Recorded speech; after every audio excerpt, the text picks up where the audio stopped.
Welcome to the Missouri Woods and Water Podcast. I'm going to say this again in the episode. What's up, folks? YouTube, how are you? Got Nate and Micah here.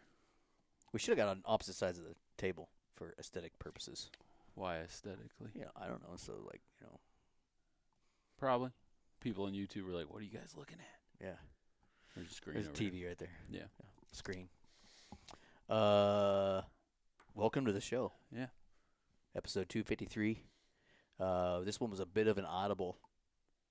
Yeah, this one was a quick one. Quick turnaround. Quick turnaround. We decided that we wanted to talk to the one of the guys. We'll say that. How about that? That helps put on the Show-Me Whitetail Outdoor Expo. Show-Me Whitetails Outdoor Expo, which is this coming up weekend, March 15th and 16th in Sedalia at the State Fairgrounds Ag Building. I say it in the show, the Ag Building is the air-conditioned building right there at the State Fair. Google it.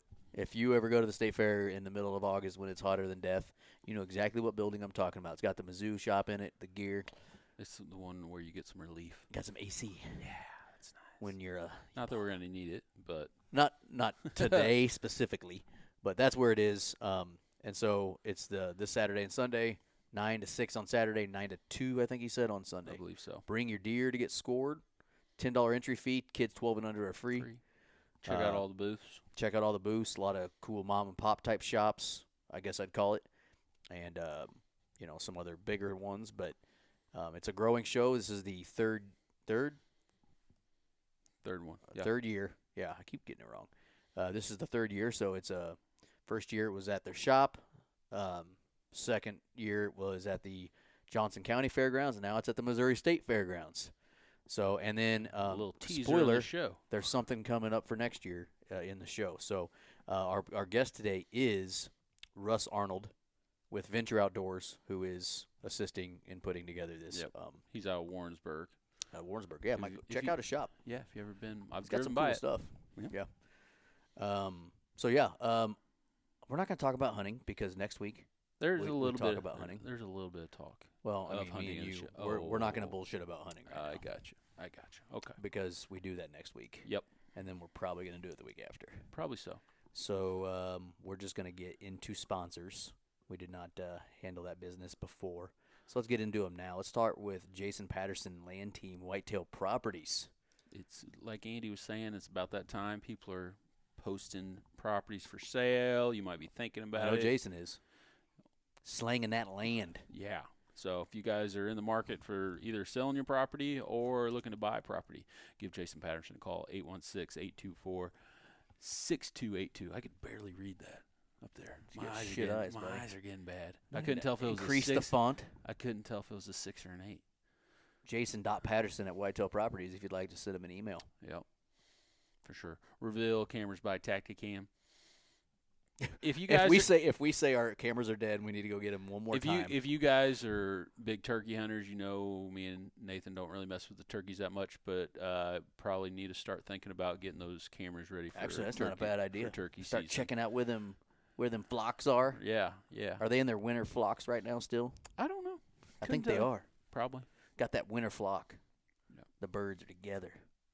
Birds of a feather are safer, they say. Okay, sure. And then here in a couple weeks, y'all are going to shoot them in the face with shotguns. F them birds up. Hopefully. Black Ovis. Use our code MWW10. Save yourself 10%. That's on any sale that they got going on except for their optics, pretty sure. So lots of good Arrow stuff on ID there. builder. Yeah. Get those arrows built, start shooting. I did a new build. So I'm switching. So we've always knew you were a switch hitter. Yeah, we were always shooting the Rampages from Black Eagle. I moved over to the TKOs? Yeah, TKOs by NAP, NAP? I believe so. I can't remember. I did it. It was a quick deal. Like, we were down there, and they're like, man, you guys want to try something? I'm like, you know what? I'll try something different. And so I was talking to him, and he's like, dude, TKOs are pretty sweet. I'm like, I'll give them a go. So haven't got those in yet, but going to be excited to try those out. Camofire, their sister company, rotating door of deals. Get on there, see what they have. I'm sure there's something that you'll need. Damn it, we didn't do that. What? Remember we were going to do our Camofire line. Yeah, we forgot to get that. Oh, we were sucks. kind of rushed for time, That though, when pisses we me were off. leaving. Yeah, we were in a hurry. Yeah. Had a flight to catch. Yep. So on X, use the code MWW20. Save yourself 20% off. Make sure you do that on the website. It's coyote hunting season. It's thermal season. On it every second. Every day. Every day. Every day. So, Lucky Buck, that time of year, you need to be getting your minerals out. Really should be. Yeah, Yep. for sure. Some bucks are still holding, but you know they say as soon as that antler falls off, they start there's no starting. Like it's already started. Yeah. So like, really, they should have that mineral and those vitamins and minerals. Yeah, right now. In them. Right now. Yeah. So go feed them their minerals. Yeah. Midwest Gun Works. If you need a gun part, they got you. They also sell guns and ammo and that sort of thing, but they really shine when it comes to the different parts. Yeah. And stuff. So and shotgun service. They're a Benelli. Huge shotgun people. Is it Benelli? Yeah, they're Benelli Service Center. I think they bought out every part that Benelli had or something along those lines. Who knows? But they work on stuff. Yep, for sure. Yeah. Athlon Optics. Been using the crap out of our thermals lately. They've been working Did great. not have a great night the other night with it. Not the thermal's fault. Dude, it was just hard hunting, man. We'll get into it down the road. We're gonna keep it to the vest right now. It's but that it's time of year it, where things are changing and coyote hunting's hot. Real hot. Yeah. So are you saying hard or hot? Hard. Hard. Speak English. Whatever, dude. Morrell Targets. It's getting nice I thought out. You said hot. No shit. Wearing short sleeve shirts today. We went to the park, had a great time. Yep. It's good weather to be out there shooting your Morrell Targets. Get your arrows built from Black Ovis. And then shoot them into a target from Morrell. I love it. Check it out. And then they're not a partner of ours, but we haven't talked about it in a while. No, it's some good shit, man. I've been the Black Flag stuff. Yeah, Black Flag. You can't do it because you're whatever. I did do it. You did. I almost ran through a wall. Which is a good thing. It gives you that energy boost. Yeah. Black Flag. Black Flag, blkflg.com. If you go on there. Or you can get their app. Or you can get the app, the Black Flag app. Black Flag app. So Black Flag, it's the guys that created Mountain Ops. They have started a new company. Jordan and Casey, cool guys, great guys. They have given our listeners a special discount on their website and the app.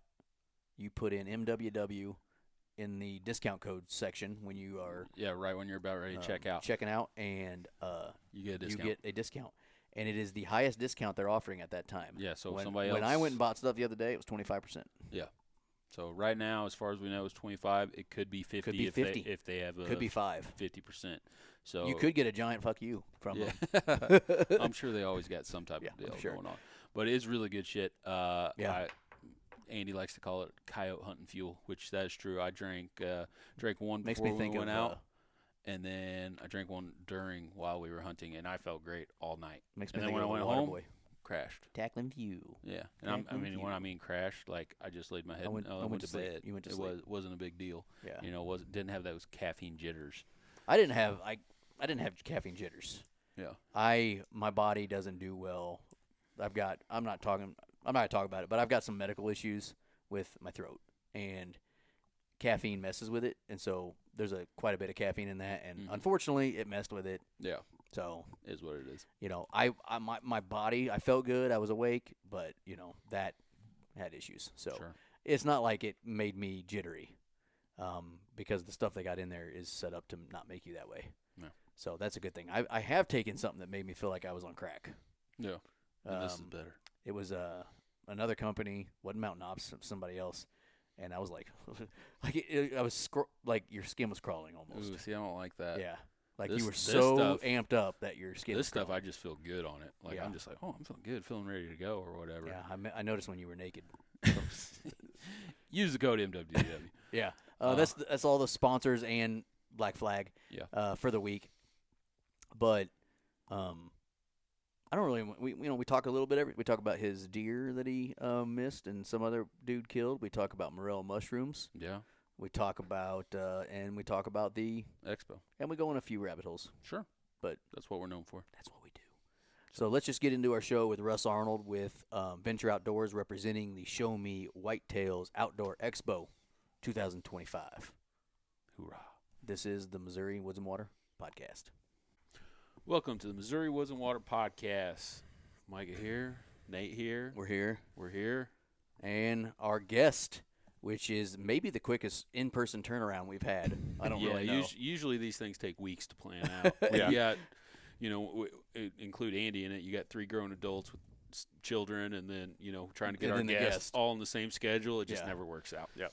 But we do have Russ Arnold here with Venture Outdoors and representing the Show-Me Whitetails Outdoor Expo. I almost got it. Show-Me Whitetails Outdoor Expo. And, it's kind of one of them deals that we've known about the expo for, at least 3, 1, 2. This is the 3rd year I've known about it. Yep. Is it 3 years old? Yep. I've been to it the last 2 years. I took my sons to it both years. Yep. Last year I met you there very briefly. And then this year we knew it was coming up, and I'm like, we should do a show for them. I would like to see an expo in Missouri get large. So we should do a show for them. Expo. And then I think, did Andy or was it you that were like, then you're going to have to do it before Sunday because it's next weekend, and it does nobody any good that it comes out after. Yeah. I'm like, crap. So I sent a message, and I'm like, hey, would love to have you on, and you replied, and I was like, here's the problem. It's got to be – this was a Friday. It's got to be Friday, Saturday, or Sunday. Yeah. So here we are on a Sunday night recording. Yeah. So thanks for coming on, man. Oh, no, absolutely. I'm pretty good. Yeah, I'm pretty on it all the time. So yeah, awesome. I enjoy it. If we want to talk hunting or talk expo, there's always something to talk about. Yeah, this ain't work to me. No, it isn't. We've been doing this for 5 years, and we said when we started the podcast, we said as soon as this stops being fun, we'll quit. Yeah. Because this isn't something that we're doing, right now full time. Probably never, because I don't want it to feel like a job. And so far it hasn't. It's been pretty much fun all the time. Every once in a while, when it's mostly just the scheduling. Scheduling. Sometimes Nate gets cranky. Nate likes to get cranky, but you're dealing with, like you said, 3 grown men. Yeah. And then whoever the guest or guests are. Yeah. And sometimes, I would say half and half. We're in person, and then I do virtual stuff as well. Gotcha. The in person stuff obviously is harder to get everybody on the same schedule. Yeah. People back out in the Missouri Woods and Water studio. People back out. People got things going on. Life happens. Yeah. Stuff happens. Yeah. So Russ, thanks for coming on. Before we get started, let's get an introduction. Your name, where you're from, what you do, and then I kind of gave you a prep, but what's your favorite thing about the Missouri outdoors since you were born and raised in this great state? Okay. Yeah, so like you said, my name is Russ Arnold. I guess my what I do, kind of right now, I call it my hobby, is I own Venture Outdoors in Warrensburg, Missouri. It's a small little mom-and-pop outdoor shop, really just for our community more than anything. Right. To say I'm, turning life events over from it would be it's more of a hobby, but it puts me out there in the outdoor world and gets me surrounded by the stuff I enjoy. Born and raised in Fayetteville, Missouri, which is just north of Warrensburg. I think the only thing there is the sign. I don't think there's much there. I don't think it has a number on it. I couldn't even tell you if I've been through Fayetteville. It's I've right heard of it. There. Yeah, it's down 8. Yeah, it's down H Highway. Yeah. Okay. We're Aerodynamics. Shout out to Aerodynamics. No. Have you been there yet? No, I haven't been there yet. It's in that general area. Yeah. Okay. So take you to H, turn right on H, and drive a while. Okay. If you hit Warrensburg, you missed it. Okay. Yeah, I've been through there then. Yeah. Yep. You probably missed it. Yep. He delivers propane for a living, so he's Gotcha. been in that area, I guarantee you. Oh, for sure. Yep. Gotcha. Yeah, so probably my favorite thing in the outdoor world in Missouri is morels. Morel. Oh, I was wrong. That's a new one, man. I'm a morel mushroom connoisseur. That's great, man. So your Super Bowl is about to pop off. Oh yeah, yeah. There's either people that I go out a little bit, and then there's the hardcore people, and it sounds like you're one of those hardcore dudes. Yeah, I don't know what it is. Yeah, my boss is the same way. Like we'd be, back when he was still working, he's retired now. back when, we'd be setting tanks out in just some random person's yard, and he'd start walking around in the woods looking for morels while we were trying to do stuff. Like, yeah, I remember. Some people get bit hard by that bug. Yeah, I remember being younger, and it was like, can I go, let's go fix fence today, Yeah. Yeah. Everybody's like, what? No. We weren't I just want to fixing. see mushrooms. Yeah, one mushroom, and it's over, and we're. So it's about that time, right? Oh, yeah. I mean, Yeah. early spring. Yeah, about turkey season. Yeah. Somewhere. Around April. So what is your morel rut? We Ooh, got the I think- whitetail rut, November 10th through the 20th. If I told somebody to come to Missouri to hunt It's whitetail, different every year, right? Yeah, Like, so it it's- just depends on soil It's temperature. Yeah. soil temperature. The temperature has to be at like, I think 48 to 51 degrees for like 4 days. But it can't get too warm and it can't get too cold. And it just, makes those spores. So Russ is out there with a probe and Yeah. Oh, okay. Luckily now that they have the internet and I can Google soil temps. There you go. Yeah. Didn't know you could do that. No, but I like to, it's just like shed hunting. Like I've probably already put 30, 40 miles in this year and found 3 sheds, and Yeah. I jump a deer up every time with both sides, and I'm like, why? Yeah, we saw why do I do 3 this? the other day with 3 or Yeah, all summer's- both sides, yeah, on it, summer's which still is holding. crazy to me. It's March 9th right now. Yeah. Yeah, Yeah. my buddy Clayton, he said he went out the other day looking for sheds, and he kicked up a group. I think he said six deer. All of them were still holding. He's like, well, this is stupid. Yeah. Now I'm just hiking.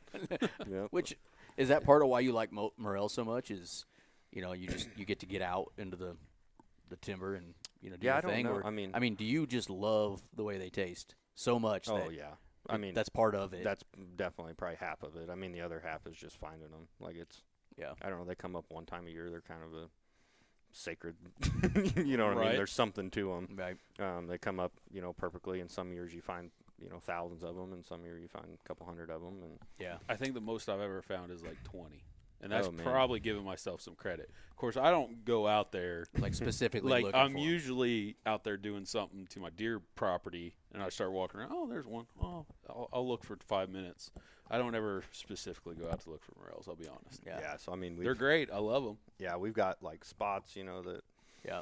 that produce every year that we've just found over the years. Kind of know, if this bottom floods or it flooded and washed everything away, like and it's weird. It's like, and I don't know. I mean, I don't think anybody knows how they grow because I don't think anybody has reproduced them.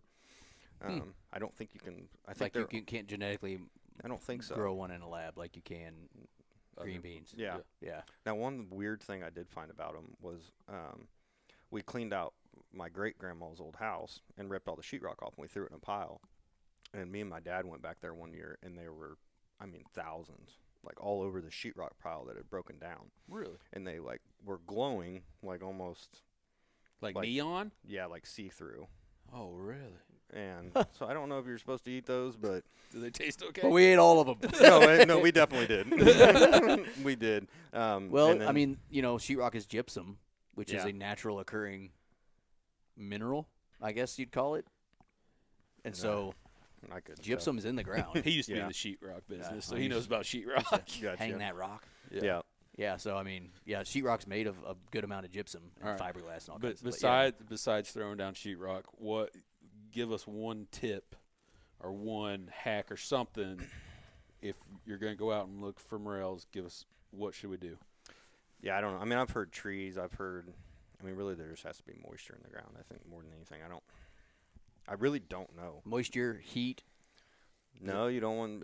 You don't want them to be. like You if don't they want, okay. if they pop up, and the sun's beating on them for too long, they'll dry up, shrivel up. Like they almost have to have the perfect amount of shade, the perfect amount of daylight, the perfect amount of moisture.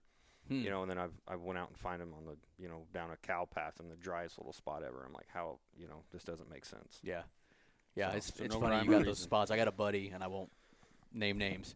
I got a buddy who was telling me about a spot not too far from where you hunt, and it was behind his house where he grew up, and he's like, right over here in this little wood lot. It's actually my neighbor's wood lot, or whatever he said. Just a tiny little, and when I mean wood lot, I mean something less than half the size of where we're sitting right now. Yeah. He's like, I can find hundreds in there every year. Oh yeah. Don't ever tell a single soul about it. Yeah. That's what he Yep, tells me. Which luckily I'm not naming any names or giving pins, but Yeah. I'm like, I could give a shit, buddy. Yeah. Because I like morels, but the only way we ever prepare them is frying them, Yep. and Is there another way? they're fine. Oh yeah. But like, I'm like, okay, it's good. I like it. Yeah. But I don't need to go looking for them. I'll let you find them, and then I'll eat a few, and then I'll be happy for the day. I don't think I've eaten a Morrell mushroom in 5 years. Really? Probably. Oh. The last time, so my wife's got an uncle who's crazy about them too, like you. Mm-hmm. He goes out. They've got a farm out in Dover. Her grandparents do, and every year he's out there, and it's a really mountainous for Missouri type of farm. Yeah, a lot of ditches and ravines and hills type thing. It's the river area, and he's out there every year with. I mean, he'll come back with like Ziploc sacks full. Oh yeah. We went out there. I guess I lied. I didn't eat one, but we went out there last year. I don't remember what we were there to do, but the boys wanted to mushroom hunt. Mm-hmm. So I'm like, okay. So we went walking through the woods, and I found one. And I think I was the only one that found one, to be honest. We found a basketball in the woods. That was weird. Yeah. Middle of nowhere. There's a basketball in the woods. But yeah, but you do have memories. You see things that, find sheds, bump deer, find dead deer. You're like, damn it. Yeah. I wish you would have texted me that question. I would have stopped by my parents' house because I've got an just old. grabbed. I think I had to have been in like 4th grade, and I was supposed to be going to like the Christmas recital or whatever in elementary school, and that was never really my thing. And we were out fixing fence, and I look up, and I'm not kidding you. I mean, this mushroom was like this big. Really? I think it was like 18, 19 inches tall. Dear Lord. And it was huge. Now, I mean, I was young then, so I mean, I think the only thing we had was, I took it home. Mom had to take a picture of it and take it to Walmart and get it printed out. And so nice. Yep. that's the only thing I've got of it, and I know it's somewhere. But that's cool. It's, That's it's crazy. one of those things that's hard to talk about if you don't have the picture. Yeah, right. No one believes you. everybody listening now, they're like, he's full of shit. Yeah. He's full of it. Well, I will say this: that is not the answer that I thought he would give us. We No. usually get, Missouri is very diverse, and you can do everything here. Yeah. That's which is an awesome answer. Yeah. But it's almost getting boring asking that question. Right. So Yeah. well done. Yeah. This is the first time we've gotten that answer, I think. Yeah, I think so. So let's talk about what we're, kind of here to talk about. So it's March 9th. This weekend, as you're listening to this in podcast world, this weekend coming up, which is March 15th and 16th, in Sedalia, Missouri, at the Ag Building at the State Fairgrounds, is the Show-Me. Oh, just say it. Show-Me Whitetail Outdoor Expo. Can we get rid of the outdoor? Can it just be Show-Me Whitetail Expo? I don't know. Why is it got to You're be not outdoor? on the board. No, Why does it got to be outdoor? because eventually we're gonna grow it. It's gonna be everything. Okay. You know what I mean? We are. It's gonna be the Show-Me Whitetails, and that's what our base is. Yeah. Obviously, my number one goal, and the Show-Me Whitetail guys' number one goal is to score big deer. I mean, that's if that ever goes away or stops, like that would be most of our show, in our opinion. I mean, I think last year we scored 120 deer, and they cut us off Sunday morning, like 45 minutes in. Really? Which was really cool. Several deer over 200 inches. Like, it was just fun. unbelievable. And and it's like all these are in Johnson County, and I'm like, dude, I suck. It does make you. My biggest deer was shot in Johnson County, actually. Technically, yeah. It's not technically. It's definitely. Well, technically, it's still correct also. Yeah. And it's cool but you do kind of, you're like, oh, I suck. Yeah. But whatever. Yeah. You can only shoot what's the biggest that you have it in your spot. So Yeah. I never Sometimes. get upset. I never get upset when, like, a buddy kills a giant or whatever, and I'm like, well, I killed the biggest deer I could kill this year. I mean, it's not 200 inches, but I don't have 200 inches where I'm at. Yeah. But yeah, that was one of my favorite things about going last year, was seeing the scoring. And actually, we had a buddy of ours, Tyler Jarvis. Shout out to Tyler. He was there getting his deer, Cotton Eye Joe, who we had on the show, the story of him, getting him scored. And that deer was killed 2 years before that. I think so. Yeah. Maybe the season before. I can't remember exactly. Yeah, it was the season before. I Okay, believe. yeah. So, and I'm like, oh, there's Cotton Eye Joe again. Just got to see him again, and just see different deer. You're like, that's a big one. Shit. Yeah. I got to watch a deer I chased for 3 years get measured by someone else. That's harsh. Yeah, that one hurts. Mm-hmm. Was it one of those? Wait a minute. I've seen that. Or did deer you already somewhere. know about I it? already knew. Okay. And I texted him. I was like, "Will you please You've bring gotta that bring thing him. up here?" Yeah. And the thing was, he had went down. He was bigger the year before, and I think they measured him at like 184. Oh wow. Like, he was an absolute monster. And So he was tickling 200 Yeah. before. Yeah. Wow. I took a shot at him, and it was really probably. I don't even really want to talk about it. It wasn't Joe Robb that killed it, was it? No. Okay, because we had him on our show. Remember Joe? The one that shot the dick off. Yes. Yeah. Yeah. I didn't do that. I just I'd hunted this deer for so long, and it was just it got dark, and or was getting down to dark, and it was still daylight. Yeah. Shooting time. You in just the didn't field. you didn't Let me wanna, guess. You were in the timber.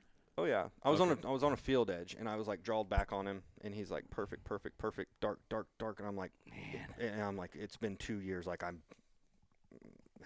I don't want to screw this up. Yeah. Luckily, I didn't hit him, but like it was like heat of the moment, like now or never. Like Yeah. we've been trying to get in here, and it was just, yeah. I'm glad I didn't hit him, but at the same time, It wasn't meant to be. no. as they say. Looking back, I'm like, shouldn't have taken that shot, but I mean, It happens. We all, I can almost guarantee you about 99.999% of the people listening to us right now would have let the arrow fly on a 184-inch deer or whatever Yeah. at the time, and so yeah, he was big. I mean it's difficult. I hate that time, which is a lot of times when you see deer. yeah, Which is why like shooting your bow is so important. We were talking about this before Yep. we recorded, because like I don't like red fibers. Yep. All my fibers or all my pins are green. Yep. For that reason, like red messes with me, yeah, and it really messes with me when it's about dark. Yep. Like it's Starburst. boom red. Yeah. I'm like, I don't even know where the deer is. Yep. And it's not as bad during the day, but at last light, it's like Oh, there's yeah. the red. So, it's not a fun time to kind of make those decisions. But no, luckily, you totally missed him, and Yeah. he still got killed. So I guess he wasn't wasted. yeah, Yeah. but But- and it was a heck of a hunt. Anyways, I took a good friend Nick Leggett that I hunted with quite a bit growing up. I don't know if you guys know him, but I know that last name. Yeah. I've met a Clint Leggett. yeah, it Okay, wouldn't be so- any relation, but I don't know them. we just bought these, at the time I had got these e-bikes in, and he had bought one, and I bought one, and I was like, this deer's going to be right here, I was like, I know he's going to come through here. He walked by one camera, Mm-hmm. and he always walks back by, and I haven't seen him in 18 hours. I bet he wasn't 50 yards past that camera, laid down in the beans. It was late September probably. Yeah. Might have been early October, but it was hot. Like, Yeah. Still in the 80s. And I bet that deer laid there for 18 hours, right where I was. I'm like, we're headed right here to this tree. I'm going to hang up in it. Like, I know he's going to be in this, walking back and forth. We'll just ride the bikes in. It doesn't really scare him. If we do jump him up and we're riding down the bean edge, and I like catch something out of the corner of my eye, and I look over, and he's just right next to me, and wow. I'm like, and we stopped at the tree. I'm like, He was running next to you. yes, he was about 50 yards from where we were going to hang, out in the beans. How far from your bike was he? Like, 50 feet. Like caught him out of the corner of my eye, and I'm like, whoa. And I Watch this. no. And I pull up next to the tree, and Nick pulled up, and he's like, was that him? I'm like, yes, that was him. Like, You see that big ass deer? Yeah. That's what we're going for. yeah. And I was like, I don't know. Like, do we just go back to the truck? Like, every time I've jumped at Yeah, deer is like it that busted? What? Yeah. and I was like, I don't think e-bikes mess with him. no. Like, Because I was like, he didn't like flag, he didn't run off, and sure enough, like an hour before dark, he comes out all the way across the field. Now we're hung up directly across from a redneck we spent a bunch of dang money on, and he's walking, 3 yards from this redneck, which we pushed him over there. He would have been on the opposite side had we not Right, pushed right. him. Everything, and we're watching him graze around over there in the food plot, and we're filming him, and I'm like, oh man, like this sucks, and just boom, he turned, and just beelined right back to where he was, and I'm like, here we go. Yeah. And it was just. Jeez. He's just moseying and getting darker and mosier and getting darker. I'm like, oh no. Dude, we've got to get some e-bikes. Oh, I We've want talked one about so it for bad. 2 years, Yeah. and we just like haven't pulled the trigger. And of course, there's been opportunities potentially to have a partner, but e-bikes are so damn Yeah. expensive Yeah. that it's difficult to kind of come up with something. But so what do you have? I run fission cycles. Okay, I've heard Yeah. of those. Yeah. Yeah. Didn't have the best experience with them guys, but Gotcha. just kind of The bike itself. the bike is Yeah. A good bike. Yeah. But just like I say, I like a personal communication with people and Sure. Yeah. in business, and if we don't have that, like I said, I'm not getting rich by any means doing Sure, this. So yeah. if it's a headache or not, Move on. yeah, Yeah. like just go on. Like it's- We talked to Face off. Face Off e-bikes. Mhm. We haven't had him on the show yet, but he is seems like a single one-man band Mm-hmm. type of deal. He's out of Minnesota or Michigan, somewhere up north. But he seems like he's got cool stuff. But just once again, it's just like they're a premium price too. Like he's got really good bikes, and so you're just like, for 3 of us, it's a lot of money. It's a truck, Yeah. you know. But sure. then like every time when we're coyote hunting, we go in somewhere deep. Yeah. Or when we're coyote hunting and we're like, we need to get deep, and then we end up bumping coyotes. Yeah. We're like, damn. I don't know that a bike would they even notice it, you know. Yeah. And we hear that all the time on deer hunting. Is Dan Johnson, who is the Nine Finger Chronicles, the owner of our network. Mm-hmm.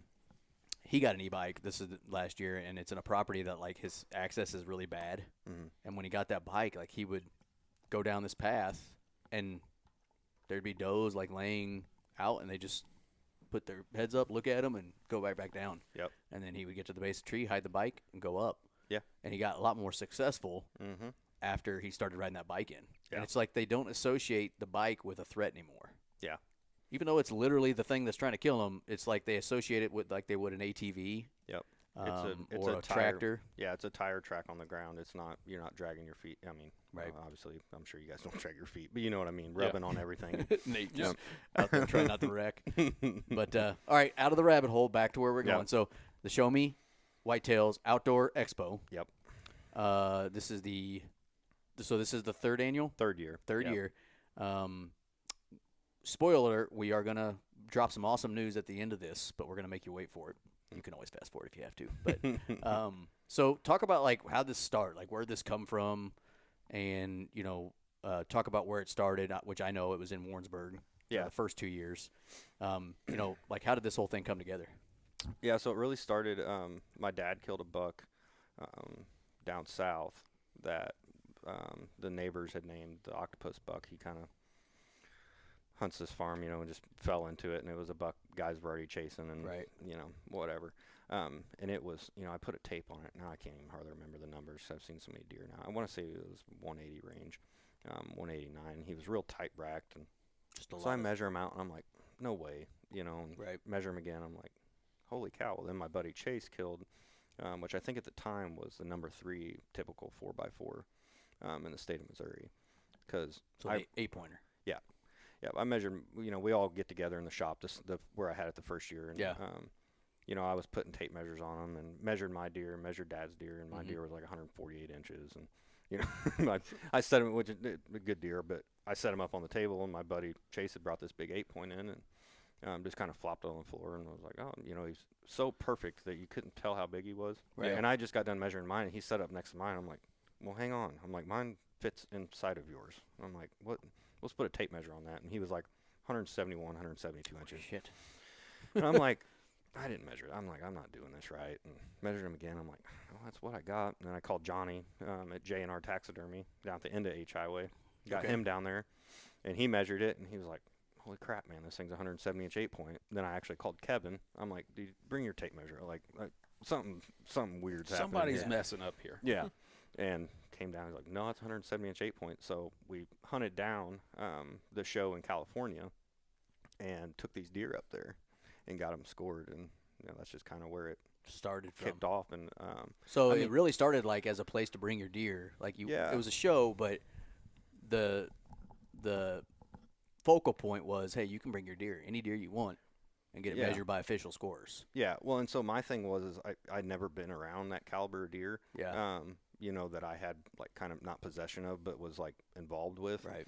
And, I just never, I thought you didn't take it up there until you had a 190, 200-inch deer, and that's not what it was. No. Met Dan Hollingsworth, Yep.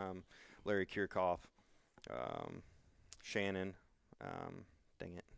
Workman, I believe. Sounds right. Shannon. Shannon. Missouri Big Bucks Club. Gotcha. Met them guys, and they were just, just. There's another dude at Booneville that I think, Brad.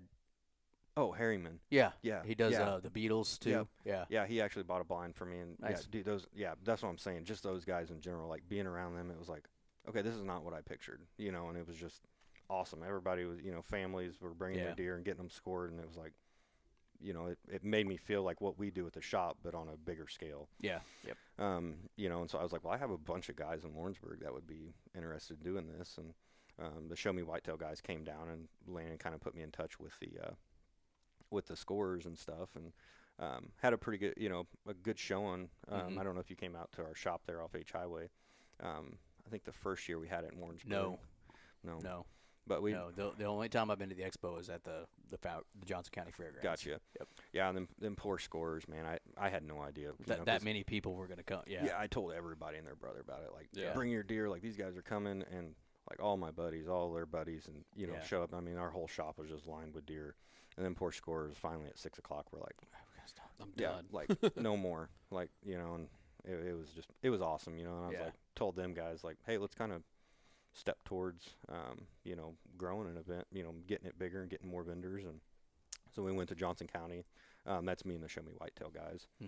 I was like, well, call it the Show-Me Whitetail Outdoor Expo, and just kind of collaborate together. And, you pull your people and I'll pull my people. And my eyes probably are a lot bigger than theirs. I don't know, that's just how I, when you want this to be the Iowa Deer Classic. Correct. Yeah. Yeah. Which by the way, like we were talking before recording, that's like the craziest thing about our state is that we don't have one of those yet right now. Yeah, I know. Missouri has got a huge number of hunters. Yep. Great whitetail. Some would even say could be a lot better, right? Yeah. If we potential. did certain The things. potential. But the potential's always been there. Yeah. And we got two big cities. Yep. We're centrally located. Like it'd be easy to come up from Arkansas. It'd be easy to come over from Kansas. Even down from Iowa. And we just, as far as I've been in the outdoor world, like we just really have never had a show that. Yeah. Well, there's a lot of outdoor manufacturers or companies would be better in Missouri. In Missouri, and a lot of them are smaller. And I don't know if you guys are going to Sedalia, but that's planning on bringing my sons. That's what that's going to feel like. I mean, you're going to see, some of these guys don't have LLCs. Some of these guys are just a single dude doing his slinging. Thing. Yep. I remember when I met Dalton Wood with Rec Day. He was slinging mineral out of his garage. And he came down to our. It's like, but I think that's just as important as getting the big names, the or big whatever. show. You know what I mean? I think it's important that those guys go first. Right. In my opinion, that's kind of how I've built our show. Nice. That's awesome. Yeah, there'll be a ton of that. Some bigger names like Goat Gear guys, and Big Iron will be there. Like we got some Latitude donated some stuff, and their reps will be down there, and the Grizzly reps. And, how many booths are there this year? I believe around 45. Okay. 45. Yeah, 46. and when I went there last year with my two sons. Yeah. It was at the Johnson County Fairground building, which for anybody that doesn't know what that is, it's a metal shed barn. Yeah. It's like a it was concrete floors, but just if you think of like a 40 by 80 shop. Yeah. That's kind of what it was. It's 2,000 square foot. There you go. Yeah. Seems bigger than that, but I guess it wasn't. And there was what I liked about it, and I'm not saying I don't want it to grow, because I do. Yeah. Because the Iowa Deer Classic's fun as hell. Yeah. And they do the same thing. They measure deer. Yeah. Huge. And it's huge. And, I was able to, like, go down the road, talk to a lot of folks. Mm-hmm. Go down the other road, talk to a lot of folks. Go talk to some people. Watch deer be scored. Yep. And which for me was fun because I love scoring deer. Yeah. Ask Micah. It's one of my favorite things to do. Yeah. I'm not an official scorer. I don't know why I don't just go ahead and do that. Yeah. Because I think I would enjoy doing that. Mm-hmm. But you do have to, like, get certified to do that. And but anyways, like, I enjoy watching those guys do their thing. And kind of guessing. Yep. Like that the deer's 149. Oh, he's 152. Sweet. One of my favorite things to say is I can almost guarantee you I can guess your deer within 10 inches at most. Yeah. And I'm almost always correct, somewhere within 5 inches usually. And then if I'm way off, like yours, you killed 170. Well, technically now that he's dry, he's 176 inches. Mm-hmm. But when I first measured him, he was 178. And I think I guessed we were all way off. Yeah, most of us were way off because he had a lot of trash. Yeah. But see, like I do math in my head real quick before I say anything, and I'm like, well, wait a minute. There's 1, 2, 3, 4, 5, 6, 7, 8, 9. There's 10 inches at least of trash, and then this. So I think I was like 173. Something like that. 169 maybe? I think you were 174. Okay, so I'm like, damn, I can't believe I got that close on that deer. Yeah. Because he was 20 scoreable points. Those are the deer that are hard to like Oh, guess yeah. when they've got so many points, and Yeah. mass is difficult. And I think people underestimate mass, Yep. right? No, Because mass there's is 8 mass measurements. mass is everything. Yeah. 100%. A typical 8-pointer screws itself Yep. because it doesn't have that many points. Yeah. But it still gets 8 mass measurements. And I Yep. think people don't realize that an 8-pointer still gets 4 on each side. Yep. Every time, no But- matter what it is. Yeah, so that's Yeah. where they can kind of make some of that up. Yeah. But so last year it was at the Johnson County Fairgrounds. Yeah. You had, a good number of people. The day I went there, it was packed. Yeah. I think I went Saturday, which we're planning on doing again. I would assume that's the busiest day. But so this year we're growing. Now we're at Yeah. the Sedalia Fairgrounds. Yep. Still doing the same thing. We're going to be measuring deer all day, every day, or like if somebody wants to bring their deer, what do they have to do? Yeah, what's the process? Yeah. So there? it's $10 entry fee. Yep. Just flat out, and then that's the only money it costs you. Mm-hmm. There'll be people there on site. I think we have 8 scorers coming this year. Okay. And that's just if you want it scored, right? If you just No, want to walk the expo, is it No, still it's the still you still so it's $10 $10 to get in? fee. Okay, Yeah, gotcha. yeah, just entry free. Yeah, all the scorers do that for free. I mean, I can't believe it. Yeah. It's still like I thank them all the time. They're like, no, that's what that's what we do. I'm like, enjoy doing it. Yeah. dude, I appreciate it. Like that's what has made it for us. Yeah, right. Which is awesome. But yeah, it's $10 to get in, and you put your deer in line and go walk around. I don't like last year they cut us off at 11 o'clock. They were like, no more deer. Because they've got to get back home and go back to their life. They're not But- getting paid for this. Yeah. So I'd say I don't know what to expect. I'd say get there if you really If you really want it scored, get there Early. It starts Saturday. Yep. At what time? 9 o'clock. 9 o'clock. So Yep. if you really want it scored, try to be there first thing Saturday Yeah. morning.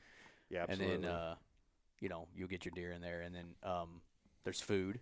Yep. There's another alcoholic beverage of choice. Yep. There's beer. Yep. So for some folks, that's fun. Yeah. Right. That's an enjoyable time. Yeah, absolutely. You get to have some fun at it, and Well, that's that's what it was in our shop. That's Sitting that's around my having a first- beer. Yeah, Yep. that's my first question. It was like, can we have beer and can we sit around? You know what I mean? And right. and just hang out. And we're not doing $9 beers. Ain't happening. $11.50. I'm just Yeah. kidding. Yeah, I mean, yeah, which I'll go into that when we talk more. But Right. Yeah, that's one thing I don't want to lose. Like I want it to be affordable. I don't Yeah. for everybody. For Right. For the guy that hunts 5 acres and he brings, his 130-inch deer to the guy that leases, tens and twenties of thousands of dollars and kills 200-inch deer and has all the Yeah, they're all trophies, and that's what I think is 1,000%. cool about that. Yeah. That anybody can bring their deer because, like those two deer right there are my two of my sons, Yep. the 2 older ones, their first 2 bucks. Yeah. That one was my oldest, and that one was my youngest. Yeah. I measured them. They're like 80 some inches. But what I'm saying is, Yeah.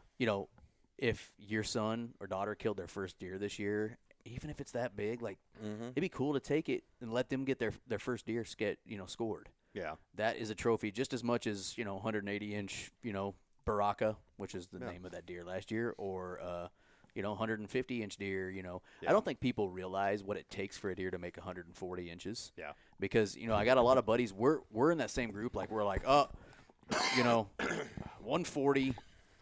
Borderline. And then you shoot something, you measure it, and it's 143 inches. And you're like, God, that's a big-ass deer for being 143. Yeah, Yeah. 140-inch deer is a large deer. Yeah. And, I think people automatically assume that, like, 150, 160, that's when they get big. Yeah. No, actually, have you ever seen a 130-inch 8-pointer? Yeah, they're pretty big. Yeah. Like, 130-inch 8-pointer is a large deer. Yeah. Especially when it's an 8-pointer. Have you Yeah. ever seen a 145-inch 10? Good deer. Yeah. But for some reason, like that 150 mark has become a benchmark Yeah. for whatever reason for a lot of people, and which I think's dumb, because everybody is in a different area of a different spot of their hunting career. Yeah. You No, for you sure. might have shot 385-inch deer already. I haven't. I'm So you might pass on a 185 to get him to 200, right? Guess what I'm not going to do? Yeah. Yeah. You know, I might not ever pass on a 185. And I'm big on that. I mean, I love shed hunting. Probably now I've got a little dog that I take, and I almost enjoy it more than hunting now. Nice. But, yeah, I mean, I hung up a 135-inch 8-point this year. Hopefully he's maybe a little hair bigger, but Yep. I didn't even put a tape measure on him. I mean, I'm just that. Can you see that Euro that's hanging off the wall next Yeah. to the – can you see him good? Yeah.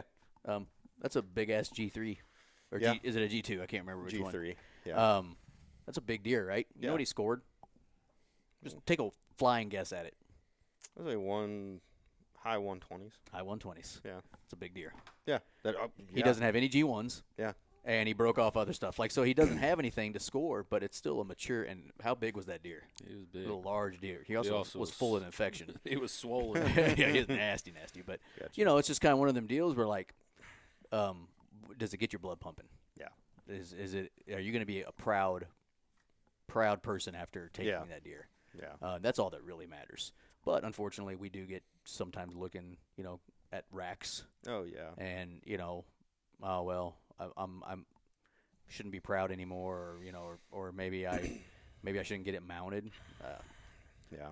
You know, so I think the expo is a great time for people to go see. Yeah. You know, a wide variety. Because I remember last year I saw a wide variety of racks. Yeah. There were big For sure. ones, like our buddy Tyler Jarvis, Mhm. you know, and Cotton Eye Joe. And then there was good deer that just weren't as big, Yeah. you know. But Yeah, and that's what, you know. I love to hear that story still. I love to hear. I hear that all the time. You know, oh, I'm not gonna take my puny deer up there. I'm like, no, absolutely, like bring it. That's what it, like, Yeah. even if it's for nothing else than yourself. Like, I don't know. I take all my deer. I'm still slowly getting them scored because I score mine last. Yeah. And we've been cut off both years. So, So, I'm like, well, okay. I did sneak my my 165 in there, but Nice. that's the only one I think I've gotten scored. And then I've scored all my sheds to a guy I'm hunting. Which, Nice. Funny story, I shot his son this year, which is the You shot that guy's son? That's not good. I'm just no, kidding. no, shot the deer I'm hunting son. No shit. Yeah. A pretty obvious, like, relation. Yeah. Like, it's Yeah, pretty a genetically, it looks Yeah. very similar. Yeah. Like there's 3 of them, like boom, boom, boom, and then I just picked up the 7th shed February 10th of the guy I've been hunting. The 7th shed? The 7th shed. Off So of the he's at same deer. least 7 years old. Well, actually, gonna he's at say- least 8. I'm gonna say 6. Yeah. Yeah. No, I'm counting both sides. Oh, you're Oh, okay. okay. You're counting I've both. got both. I've got 3. So full you've got sets 3 of 'em, matching sets. and I've only got one side this year. Gotcha. And is it just tearing you up that you don't have the other Oh, side? I walk it once a week. just waiting? Yeah, and it's Where like, the it's- hell is it? It's all grown up in tall grass, and like Yeah. I take my dog out there and we grid and grid and grid and grid. Yeah. Oh, You yeah. wonder where it is. You know, like if you don't find it, well, it's just like where could he Yeah. have? Like, did somebody like jump him up and he ran somewhere else for a little while and like it fell off or? Yeah, I know. Yeah. It drives me nuts. I wish I would have brought it. I need to throw it in the back of my truck. So I've said Just to that have about it, 8 yeah. times this week, but that gets me in trouble sometimes too. I don't think I've ever had the sheds. Mostly because a lot of places I hunt, the deer don't live there, Right. and so I don't Most have a lot of passerbys. sheds. So the buck I killed this year, I rattled him in with his sheds. Oh, That's dirty. The poor. irony. That's Yeah, poor yeah, bastard. 100%. And I almost didn't even notice it. So it was a weird story. I'm hunting this big 8, right? Uh-huh. And I know all 3 of these 8s are on this farm. And I think the year before that we had found, the middle set. So Yep. really to say it's his sheds, it could be One of the other the one. younger one Yeah. or the middle one, but it looks more closer to the one I should, Yeah. if he would have went back a year. So I don't know. But yeah, I passed him once at like 3:15. I got up in the stand. It was Tuesday before rifle season. Mhm. So I was like after it, right. got up there. Gotta like, get this done. Yeah. And had a highway and a house behind me. Like, okay, that's the way I walked in. Like, nothing's coming from behind me. I was kind of just pushing into this bedding area, like, see what was going on. Right.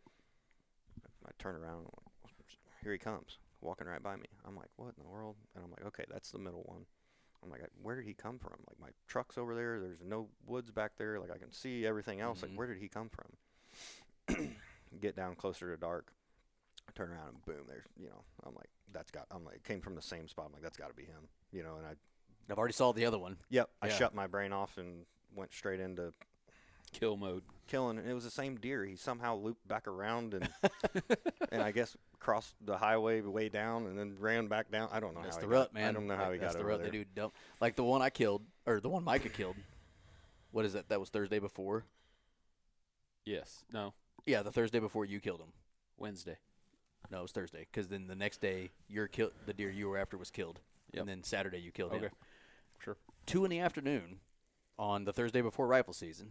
Second weekend. The second weekend, so it was already had been a week of the season. I'm running a little behind.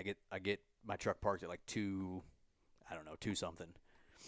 For me, I don't like rushing. Like I like being sat for a while. Yeah. And I'm walking down this tractor path, and I came from the highway. There's nothing to my west. It's one big giant open like hayfield, and a house on the highway, sitting on the highway. And so I start walking. I look up, and on the other side of the fence, there he is, walking towards me, out in the middle of this cut cornfield, in the middle of the day. Obviously, it's the rut. I know what he's doing. Yeah. Well, I end up not shooting him because he was on the other property by 20 feet. Gotcha. So technically didn't have permission. I watch him walk by me at 30 yards. And tried to rattle him, tried to get him, not rattle, but call and then rattle. Tried to get him to jump over the fence, and he just never would. Yeah. And he goes away, and I'm just like, what was he doing? First off, he's a day walker. He's in big trouble. Yeah. Yeah. And there's a lot of hunters around here. Yeah, it's not good. And actually, later that night, so I still went and sat. I'm like, well, maybe he'll loop back around, kind of like what you had happen. But like that whole night, I probably texted you several times. Several. Gunshot, he's dead. Gunshot, He's gunshot. dead. He's dead. Someone's killed him. He's dead. He's dead. And he obviously didn't die that day. He did 2 days later. Yeah. Doing the same crap. Like I think he was just making those loops, and I think that's probably what your deer was doing. He was just like making a circuit, Yeah. like a zombie. Yeah. Like just trying to smell for some hot dose and just continuing to do it. Yeah. So then you rattled him in with his own antlers. Yeah. Poor bastard. I rattled. You had to take a picture with him. So I rattled and I got turned I'm 100 completely turned away from my saddle. In my saddle, I have my saddle over my shoulder like this. I draw back. It's like a chip shot. I've got him. He comes up, starts making a scrape like 15 yards, spreads all out. Gets up there. I'm like, oh, this is money. Shoot, ting ting, dirt. Uh-oh. I'm like, rut-row. Like what happened there? And it's same thing. Right at daylight. When I pulled back the first time, my light was on my sight. So I've got all my stuff like behind me. So I'm like fiddling around, and he's running off, and I got my grunt call right here. I can't remember. I think I snort wheezed at him, and he started walking across the ridge at like 40, and I finally got a arrow plugged in. Luckily, it was the right one because I had 2 broadheads in there and 1 field point. I don't know why. I don't know. I think I was shooting like I had my dice just in case. I had my dice up at know by my wall tent that I've got over there, and was just shooting or whatever. And so I turned around and drew back at 40. I mean, just absolutely smoked him. And as soon as I let that arrow go, I was like, oh no. I was like, I had a 50-50 shot of that being a field point. And then luckily it wasn't. It was the broadhead. But I was like, what? That's a nice little learning point. I never thought of that. I've never had a field point in my I have had trash broadheads. Yeah, for like for coyotes. Yeah. And I always am like very specific. I'm like, this one will be all the way to the right. Yeah. But I don't keep it so trashy that if I were to grab it, it still wouldn't do the job. Yeah. On the deer. Yeah. But most of the time I've grabbed the right one. But yeah, that would be like, oh crap. It's probably going to kill him, but I don't know if I'll, poke a big enough hole to find him. Yeah. Well, luckily he piled up, and I made the dumb mistake. I got on Snapchat, was like, oh, I killed the big one. I'm like, I walked down there, and it was the middle one. The middle one, which I mean, he's still 135 in shape. Like I was That's more good than eight. I was Good more deer. than happy with him. I don't know how many days in a row I'd hunted. Like I set up a wall tent out there. I was kind of just sleeping out there. That's Just awesome. camping out. Yeah, That's awesome. getting away from work and just hanging out. And so I mean, it was time. And Nice. It was Tuesday before rifle season, which is I feel so pressured that time of year. Yep. It's like usually about Thursday, Friday, everybody starts pushing in and putting their stands up and setting their blinds out and driving around. It's like it's over. Deer get bumped. Yeah. Yep. Okay, so we're obviously doing the measuring, and then we got booths. Yeah. The booths could be anything related to the outdoors. Yeah. Which is why it's the Outdoor Expo. Correct. Not the Show-Me Whitetail Correct. Expo. Yeah. And so, you've got people Stuff that I remember last year was a Kids in the Outdoors thing. I don't remember the name of them. Yeah. Bow Shop Aerodynamics was there. Mm-hmm. There were, people that made knives. Yeah. I'm literally thinking about walking around right now. Yeah. And kayaks. There were kayaks out Yeah. back. I'm assuming that was probably your thing. Yep. Because I know you sell kayaks Yeah. at Venture Outdoors. But so yeah, I mean, there's just kind of a little bit of everything Yeah, absolutely. that you can, not only go get your deer scored, but you can also take a look at some pretty cool stuff. Yeah. A lot of it being made here. Yep.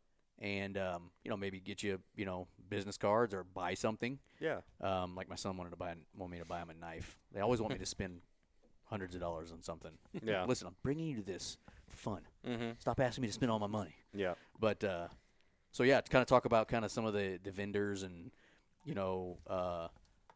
for now obviously this year it's too late. Yeah. But for next year, how can they become a vendor and get themselves a space? What is the different space options? Which might change. Yeah. So I I don't mean, know, but- anything. I mean, we can go 10 by 10 if if that's all you need. If you're, I mean, it ranges. We can go all the way up to Right. like 50 by 50s next year. Mm-hmm. We'll have enough room for that. But yeah, I mean, just whatever you need. Nice. But yeah, some cool things we brought in this year was I'm weirdly most excited about is the Missouri Bear Association. Okay. Yeah. I think I can't remember if they reached out to us or we found them. I can't remember, but Roger Cole actually runs that, and I've talked to him several times on the phone. I'm very, very curious. Yeah. Just to know, like, to have that knowledge. Like, I know they're here. I know, like, they're kind of drawing for tags. Yep. I haven't messed with it much, but I'm genuinely curious Yeah. to like pick that guy's brain about Right. what's going on. We got Amber and Dave Ward with Ward Whitetails. Okay. They generously came down and set up for free, which is awesome. I mean, I think they charge. Now I'm not gonna say free. I traded them out some stuff, but they usually charge people. And I told them I've seen them out in Lincoln, Nebraska. I was like, your guys' stuff is like, this is awesome.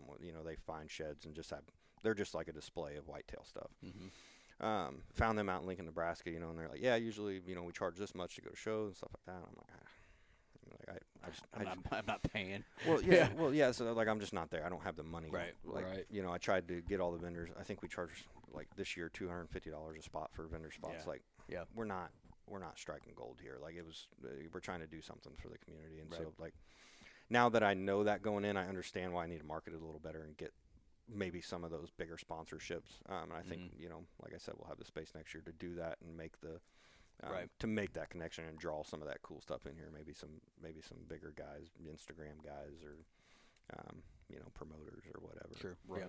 So I'm kind of starting to understand that, like what makes those big shows. I just always thought when you go to like, the Iowa Deer Classic, or you go to, They just called and got a spot. yeah. Yeah. I thought Yeah. they just called and like got a spot, Yeah. I'm like, we just got to get there and get big enough. And then I come For them to find want out to be there, you have to pay them to be there. So which I didn't know. I assumed they just yeah.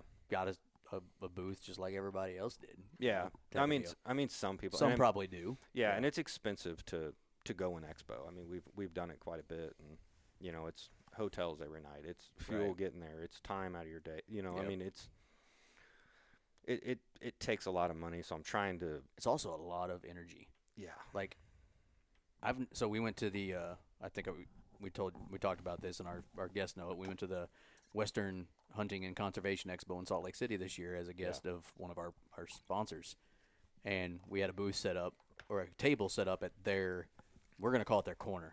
They had all kinds of space, Yeah. and dude, it was 3 days. Yeah, 3 days, 2.5 really, and I felt like I worked 2 straight weeks on my Yeah. feet. Like, it was rough. Like, it was like You're tired. Oh, yeah. tired, and my Yeah. freaking mouth hurt from Yep. talking. Yeah. We recorded a lot of shows, Yeah. but like Start you just losing your voice. Yep, Mhm. you're Oh, talking to yeah. a bunch of people. Yeah. It's fun. It's fun as Yeah, hell. but it'll wear you out. Yeah. Oh yeah. Yeah. We went out to ATA this year, and Mm-hmm. that was a lot of walking. I can't remember what they said. We were in Indianapolis. Yeah, we went to Indy. I'm assuming it was back at the same spot we were at. Yeah, and that Was it? giant Yeah. like convention center, Yep. and there's Yep. like they said there was like 8 miles of like skywalks or something Mhm. crazy. But Yep. yeah, we stayed in a wave like 3 skywalk over hotel, so it was like Oh man. you walk around all day, and We then it were was like the one next to it. We Yeah. just went over that one. It Yeah. worked out pretty good. Yeah. yeah, in the probably the Hyatt there? I don't remember. I don't know. Yeah. That's where I hung out most of the time. Yeah. We with got a some of the link, guys, and they're but- like, there's the 3 hotels, and I looked them up on Google. I'm like, that one's the closest, and it's $180 a night or whatever. Yeah. It was 3 grown men with 2 beds, so we did have to. Me and Mike. Was it me and you? was No, it just- was just me and you that year. No, Andy. No, it was me and Andy that year. Last year. Andy was just me and Andy. Yeah. Yeah, that's right. That's why. Yeah. And the year before that, it was me and you. St. Louis was all 3 of us. I St. Louis was just me and Andy. The one in Indianapolis, it was just I can't remember. It was all 3 of us. I don't know. Shitty memories. We should Yeah. go back and listen to our show Yeah. about it. Yeah. Yeah, maybe there were all 3 of us at one of them. Yeah, I just didn't go last year. I know that. St. Louis was me. Okay, St. Louis was me, Andy, Austin, and Pat. Pat went.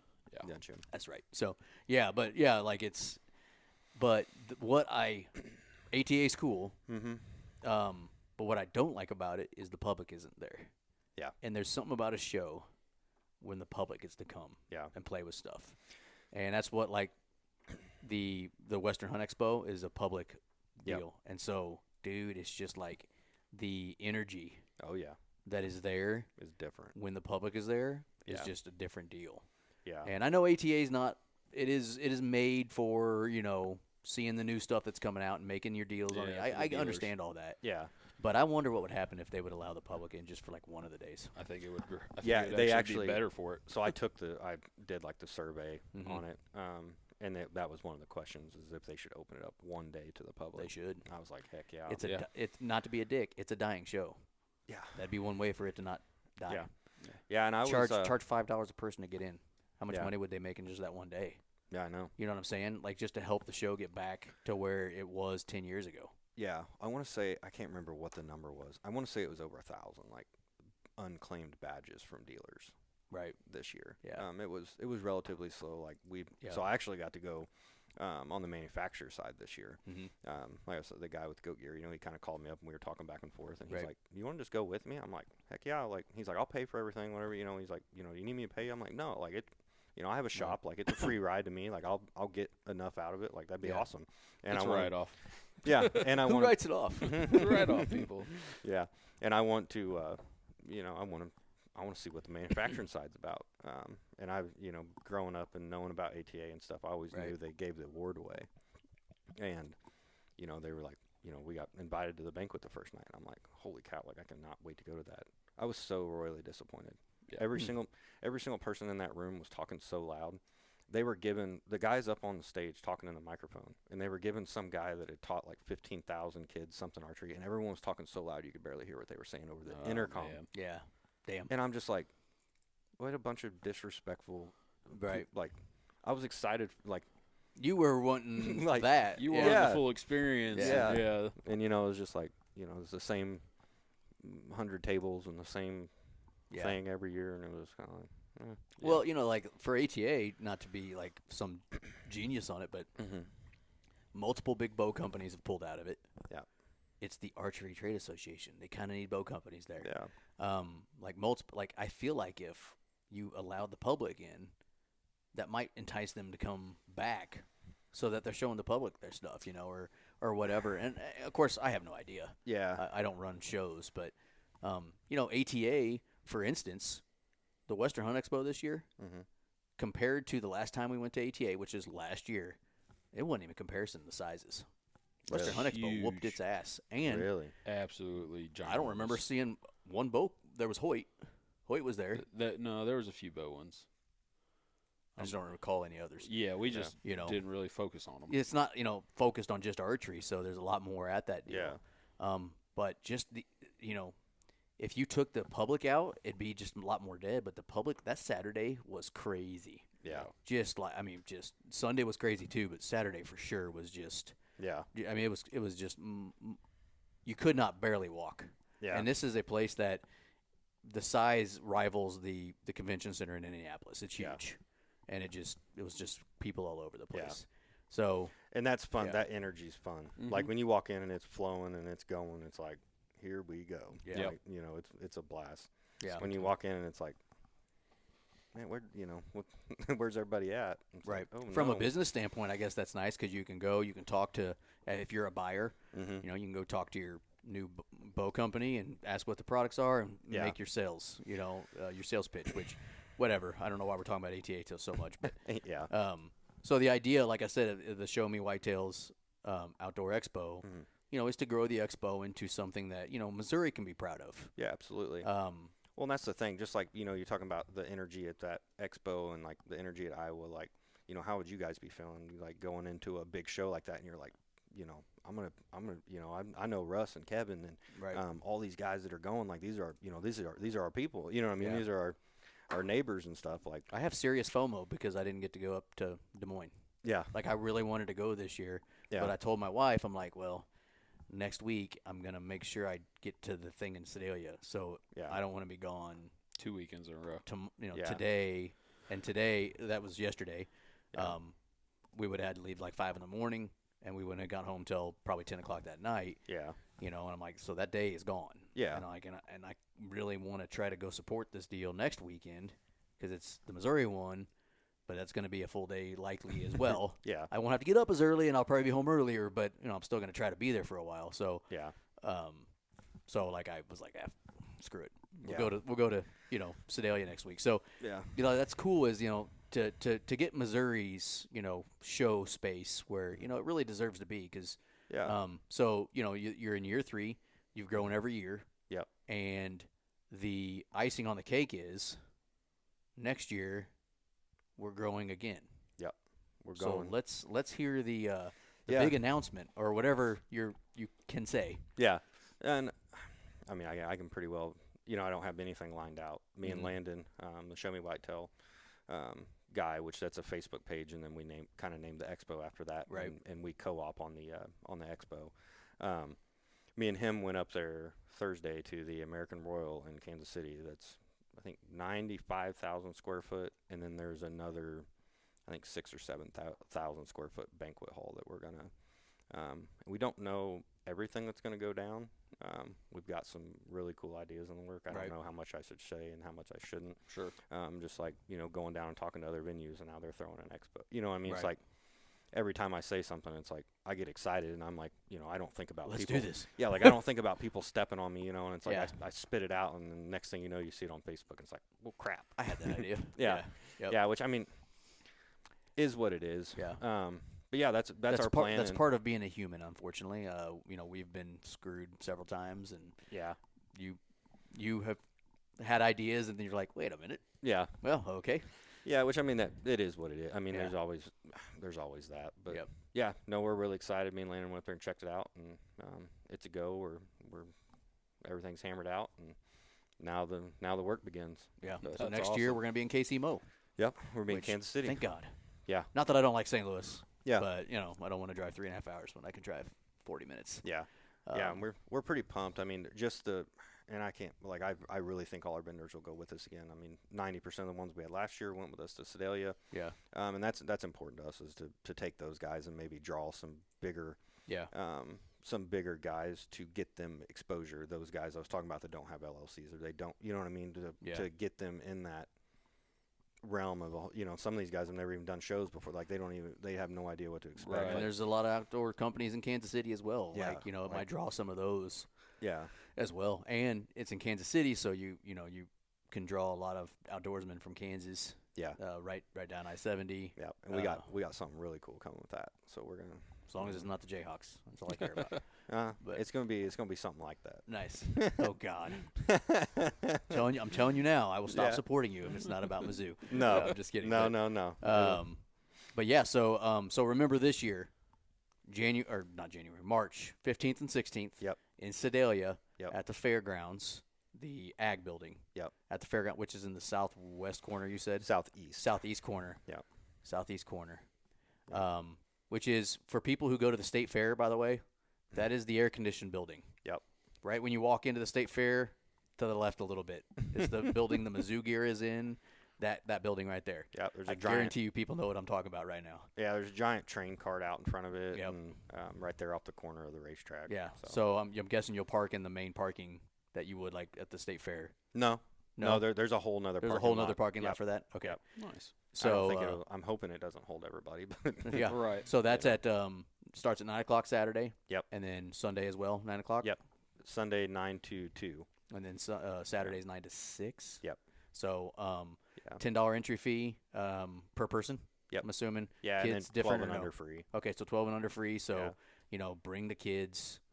Spend $10, $20 if you want to bring you and the wife type of deal. Get you some cool food. You know, have you some brewskis and enjoy. You know, even if you don't bring a deer, I've never brought a deer. I'm Yeah. not going to bring one next week. Yeah. I just go to look at that. You know, Yeah. see some people. Listen to some stories. Listen to some stories. Yeah. That's one of my favorite things to do. And then go check out some cool stuff. Yeah. And you know, that's the you know, the ambiance of some of these shows like the Iowa Deer Classic, which I would highly recommend to people, by the way. It's Yeah. fun. This is hopefully going to turn into something that rivals that. Yeah. And we have the people in this state that can make it that. So Yeah. next so- weekend, or this weekend coming up, March 15th, 16th, and then next year, the big the big go. the big eye of the prize is we're going to be at the American Royal down in KC-Mo, Yep. And which is next to the old Kemper Arena, if anybody doesn't know where that is. yeah, and we've got that locked in for the same weekend, 13th to the 15th. Nice. I think it'll be a Friday, Saturday, Sunday show. We'll Awesome. try to get you on a few weeks Yeah. before. Give everybody a good head's notice next year. Yeah, once I get everything, I got a lot to get in line. This kind Sure, of a lot to all do. just happened, and me and Landon, you know, I'm go. I'm like, let's jump in and figure it out, you know. And he's kind of my brakes sometimes. Like, why don't you sit down and think about this, and you know, which is I need. Yeah. I need. I'm So, sure. so we I'm sure it's not cheap to rent that building out for a weekend. So yeah. No, and we balance each other well, and it's going great. But yeah, I'm excited. We're jumping in. We finally, like, yeah, let's do it. Let's go for it. Sweet. That's So, awesome. That's Yeah. awesome. I think What it'll else? be very Any other information you want to talk about with the expo this year? That good. No, I mean, I've blown away with how it's came together. We're not event promoters. Tons of help. Dan Hollingsworth, Jason Pringle. Mhm. A lot of those scorer guys have given us insight.